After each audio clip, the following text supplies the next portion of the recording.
this is Dragon Veils. I hope y'all are doing well. Welcome back to my channel. I'm going to do another top 10 list, this time for the most sympathetic characters of Hazbin Hotel, updated Season 2 version. So for this list, I'm going to go over some of the Hazbin Hotel characters, this time based on the information we got from Season 2, and explain why each of them deserve a sense of sympathy. And man, was there a lot of emotions going into Season 2. And beware of some spoilers. Without further ado, let's begin. You think your little mockery is gonna make me cry? That I'm bawling about the past that could have been? Yeah, I'm pretty sure a lot of people would have mixed feelings of having Vox put on this list, and understandably why, considering of what he had done to poor Angel, and also slandered the hotel 6 ways to Sunday. But at the same time, we learned a little bit about his past, namely with his relationship with Alistair. He chalked up the courage to tell Alistair what was going on, and the moment he was borderline confessing his feelings to Alistair, well...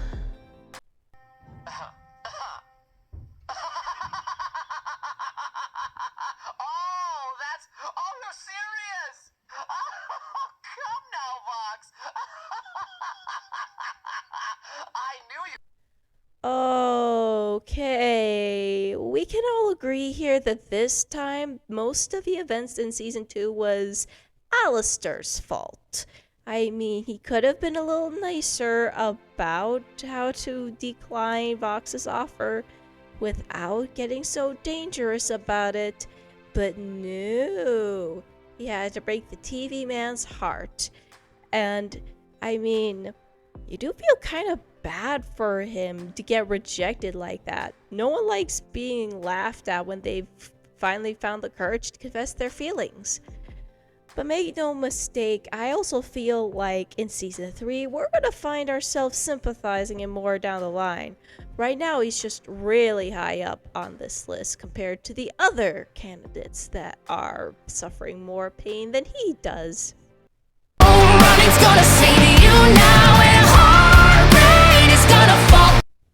So, I'm pretty sure some of you would find it surprising that I would put Lute on this list.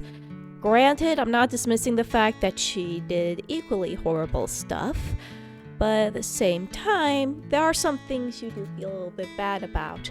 Namely, when she lost her boss and possible lover, Adam, and of course, losing the world that she once knew, her sense of purpose in life, and according to Viv, it's gonna get worse from there.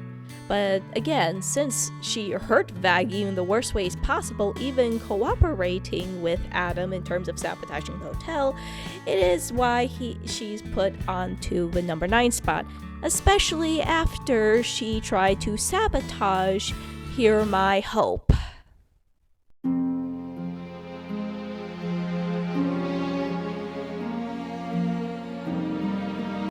Oh man, with Sarah, she was pulled through the ringer in Season 2. And it's understandable that not many of us warmed up to her until much later in Season 2.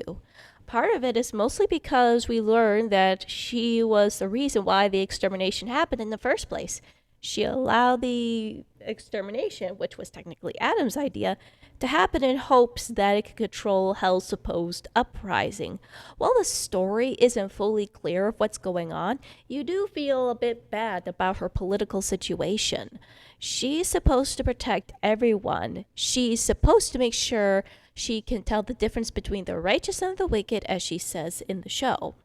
But now that Serpentius was redeemed and that Adam is gone, she's faced with a reality that she can no longer deny. The extermination was a horrible mistake, and because of those decisions that were led by fear, she actually drove herself crazy up to the point where she did this.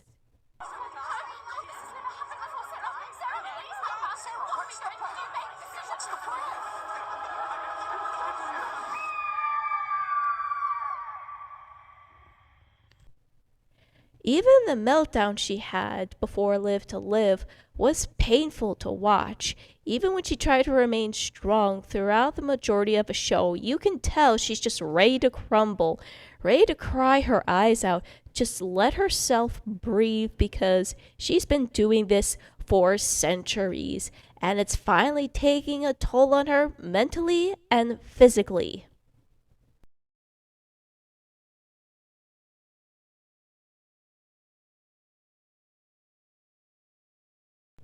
I know that a lot of people have mixed feelings on Charlie, and that it's hard to sympathize her because of all her stupid decisions in season 2. But when you learn a little bit more of everything that's happened so far, I did feel like she deserved a little bit down on that list. One of the things that put her into that position is because of the fact that she's been trying her best to prove that the hotel works. Her heart's in the right place, but her execution is just poorly handled. She's struggling to find sympathy with the other sinners and relate to them in a certain level. On top of that, she also has to deal with her own issues with connecting with Lucifer, her father, who also is the king of hell, so she has to deal with that expectation. And of course, her mom suddenly goes missing for 7 whole years. So yeah, that does not help at all. Her only support is practically her girlfriend Vaggie, who also has her own chip on the shoulder. Then, of course, when Serpentius practically kicks the bucket, quote unquote, kicks the bucket, she goes into a major depression and tries her best to be brave for everyone at the hotel. But when she finally learns that the hotel actually works, she pulls full throttle in hopes of trying to make things better. But each time she tries, the more discouraging it gets become, and her decisions become more related into her trying to save a hotel's reputation and herself more than coming up with an actual plan, as some fans have pointed out. And when she finally admitted the fact that she just wants to not only make her mom's dream a reality, but also wants to understand why she got abandoned in the first place, that definitely hits hard. And when she had to swallow her pride just to admit that Vox is the strongest sinner was practically the most difficult thing she had ever done. I only hope that in season 3 things get better for her. And I emphasize on hope. Do you feel like you are someone else? Then another, and another. Poor Husk has just been going through a lot this season. Not only for losing Angel, but he also seems to have a chip in his shoulder. He still serves Alistair to a certain degree.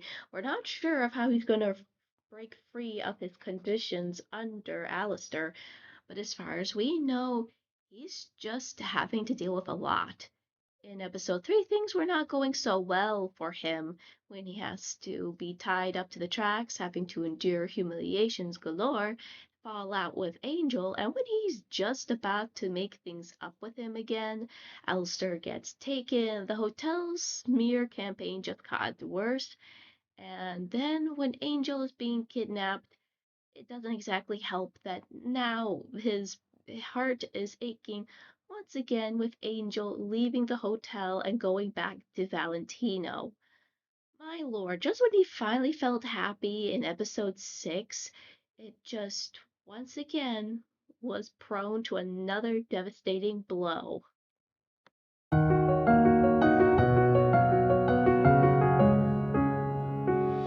Humans are a Imagine that you're in London 1888.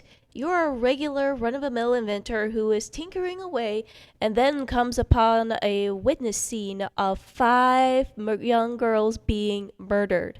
And this supposed person who did the act was a powerful client. What would you do? This was something that always haunted Sir Pentious ever since he had witnessed the first murder.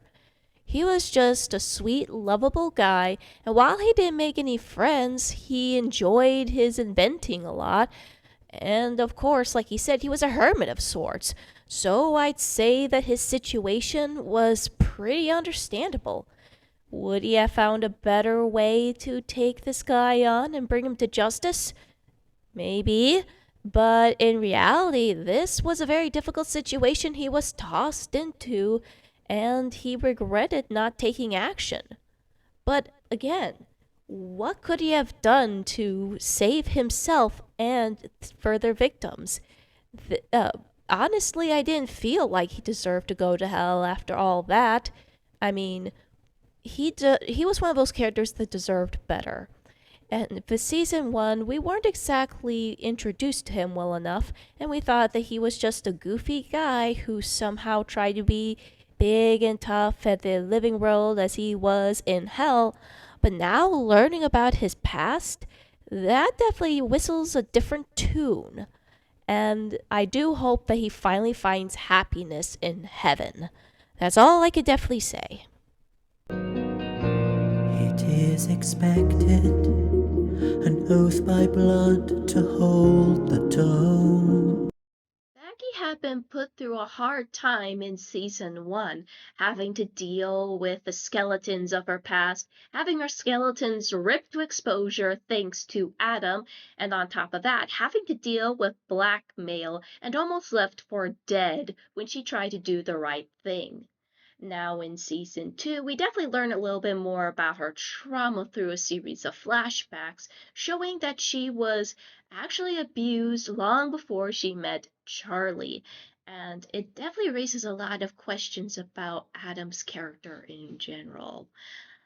To top this all off, now she had to deal with the pressures of trying to run the hotel, help Charlie out, especially with that stupid Vox propaganda, and even try to conjure up solutions for it all.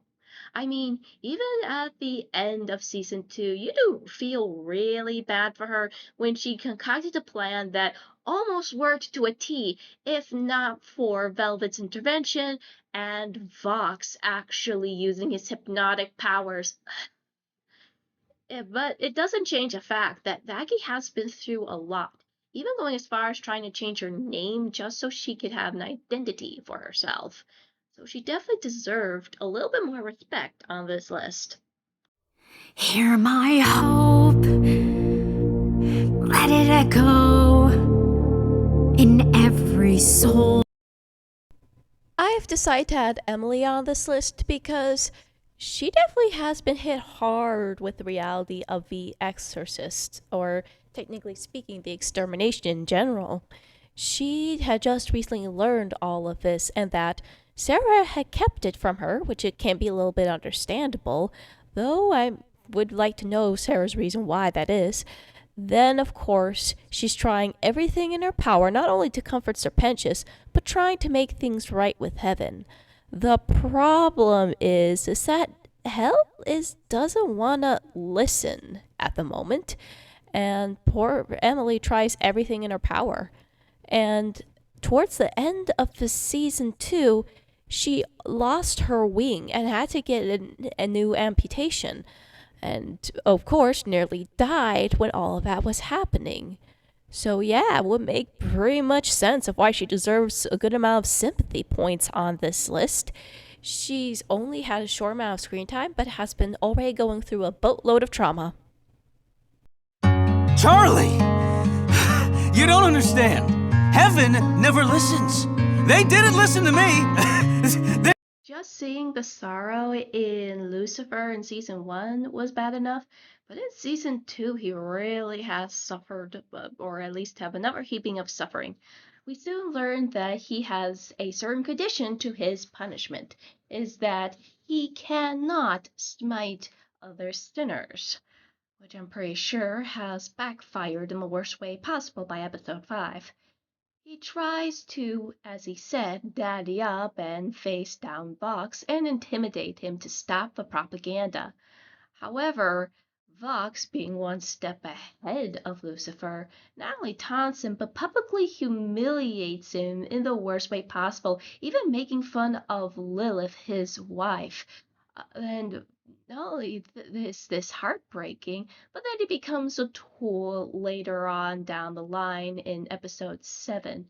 Not only is this seriously heartbreaking, But what makes it upsetting is the fact that he was being a dad for Charlie for once, and it blew up in his face in the worst way possible.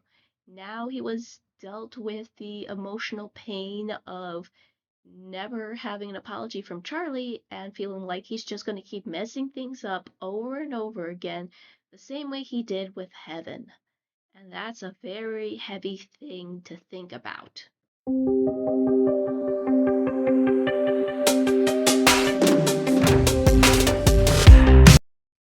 Out of all the characters in Hazbin Hotel, practically one suffered the worst fate out of every single one of them at the tail end of season 2.